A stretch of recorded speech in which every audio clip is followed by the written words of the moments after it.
Selamat sore Pak Guru, di sini saya Iputu Satrio Bawa dari kelas 12 UPW 1, absen 12. Nah, di sini saya akan mencoba untuk mempresentasikan hasil kerja saya, yaitu menganalisis laporan keuangan sederhana.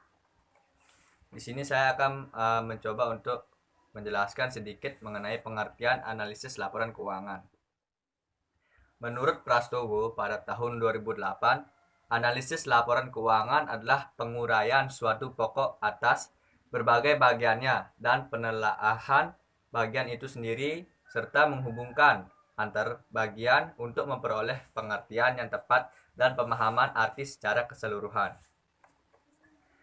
Tujuan analisis laporan keuangan tentunya untuk memiliki tujuan menguntungkan perusahaan. Tujuan analisis laporan keuangan itu ada 4, yaitu sebagai berikut. Yang pertama, menilai kinerja manajemen pada tahun berjalan. Kemudian ada mengetahui perubahan posisi keuangan perusahaan pada periode tertentu. Yang ketiga ada mengetahui kelemahan dan kelebihan apa saja yang dimiliki perusahaan. Dan yang terakhir atau yang keempat, mengetahui langkah perbaikan apa saja yang perlu dilakukan untuk kedepannya berkaitan dengan posisi keuangan dan kinerja perusahaan. Karakteristik laporan keuangan itu yang pertama ada dapat dipahami. Kualitas penting informasi yang ditampung dalam laporan keuangan adalah kemudahannya untuk segera dapat dipahami oleh pemakai. Ya, yang kedua ada relevan. Informasi harus relevan untuk memenuhi kebutuhan pemakai dalam proses pengambilan keputusan. Yang ketiga ada keandalan. Informasi juga harus andal atau reliable. Informasi memiliki kualitas andal jika bebas dari pengertian yang menyesatkan material dan dapat diandalkan pemakaiannya sebagai penyajian yang tulus dan jujur dari seharusnya disajikan atau yang sewajarnya diharapkan dapat disajikan. Itu ada penyajian jujur, substansi, mengungguli bentuk, netralitas, dan kelengkapan. Dan yang terakhir dapat dibandingkan. Pemakai harus dapat membandingkan laporan keuangan perusahaan antar periode untuk mengidentifikasi kecenderungan posisi dan kinerja keuangan. Pemakai juga harus dapat memperbandingkan laporan keuangan antar perusahaan untuk mengevaluasi posisi keuangan secara relatif. Di sini saya juga akan menjelaskan mengenai metode analisis laporan keuangan.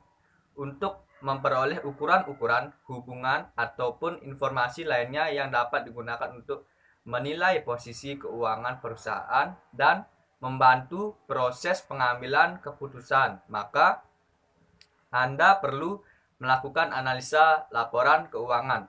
Dalam melakukan analisa laporan keuangan, terdapat beberapa teknik. Berikut ini 4 metode yang dapat Anda pilih. Yang pertama ada metode komparatif.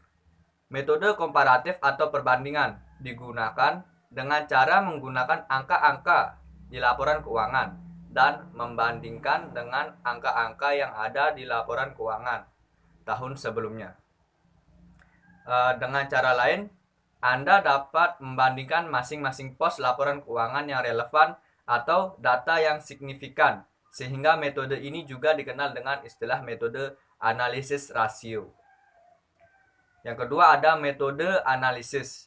Metode menggunakan teknik perbandingan laporan keuangan beberapa tahun dan kemudian menggambarkan tren atau grafiknya. Oleh karena itu, pada metode ini dibutuhkan bantuan pengetahuan statistik. Misalnya seperti menggunakan rumus program linear Y sama dengan A plus BX. Teknik tren dapat digunakan untuk memproyeksikan laporan keuangan di masa depan dengan menggunakan data historis. Metode common size financial statement.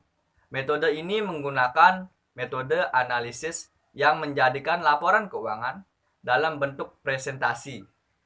Adapun presentasi yang dapat biasanya dibuat berkaitan dengan jumlah yang bernilai penting, misalnya aset pada neraca, penjualan pada laporan laba atau rugi. Kemudian ada metode index time series. Metode ini dihitung dengan cara menggunakan laporan keuangan dijadikan sebagai indeks dan dipilih sebagai tahun dasar. Biasanya tahun dasar yang dipilih ditetapkan diberi indeks 100. Untuk menghitungnya dapat digunakan rumus sebagai berikut. Analisis rasio laporan keuangan perusahaan. Analisis rasio seperti apa saja? Di bawah ini akan saya coba jelaskan. Berikut informasinya. Rasio likuiditas. Rasio untuk mengukur kemampuan perusahaan untuk memenuhi kemampuan finansialnya dalam jangka pendek. Ada beberapa jenis rasio likuiditas, antara lain current ratio. Rasio untuk mengukur kemampuan perusahaan dalam membayar kewajiban finansial jangka pendek dengan menggunakan aktiva lancar. Kemudian ada kelemahan analisis laporan keuangan itu menurut Harhab pada tahun 2003. Kelemahan analisis laporannya yang pertama itu ada analisis laporan keuangan didasarkan pada laporan keuangan, oleh karenanya kelemahan laporan keuangan harus selalu diingat agar kesimpulan dari analisis itu tidak salah. Kemudian yang kedua ada objek analisis laporan keuangan, hanya laporan keuangan. Untuk menilai suatu laporan keuangan tidak cukup hanya angka-angka laporan keuangan. Kita juga harus melihat aspek-aspek lainnya seperti tujuan perusahaan, situasi ekonomi, situasi industri, gaya manajemen, budaya perusahaan, dan budaya masyarakat. Objek analisis adalah data historis yang menggambarkan masa lalu, dan kondisi ini bisa berbeda dengan kondisi masa depan. Terima kasih atas sekian, terima kasih. Apabila ada kesalahan kata mohon dimaafkan. Selamat sore.